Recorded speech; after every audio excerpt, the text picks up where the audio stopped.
कृपया सर्व प्रवाशांनी इकडे लक्ष द्या। फलाट क्रमांक 1 वर केळी खाऊन साल फेकणारे आजोबा, जेवणाचा डबा धुवून पाणी फेकणाऱ्या आजी, सातारा कोल्हापूर गाडी जवळ चिप्स खाऊन रिकामं पाकिट फेकणारा शाळकरी पोऱ्या, आणि फलाट क्रमांक 3 वर पुडी खाऊन थुंकणारे युवा नेते, आणि एकूणच छान प्रवास करायचा सोडून कचरा करायला आलेल्या सर्व मंडळींनी ध्यान देऊन ऐका। आता डोळे उघडायची वेळ आलेली आहे।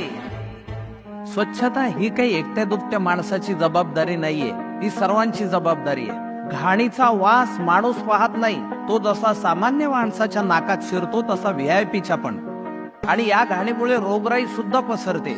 त्यामुळे आपला परिसर स्वच्छ असणं ही आपल्या सगळ्यांची महत्वाची गरज आहे, आणि हाच दृष्टिकोन डोळ्यासमोर ठेवून आपल्या एसटी महामंडळानं सुरू केलंय हिंदू हृदय सम्राट बाळासाहेब ठाकरे स्वच्छ सुंदर बस स्थानक अभियान। आणि याच अभियानाअंतर्गत शहरी, निमशहरी आणि ग्रामीण असे वर्ग करून त्याच्या स्वच्छतेची जबाबदारी आपल्या सगळ्यांवर सोपवलेली आहे।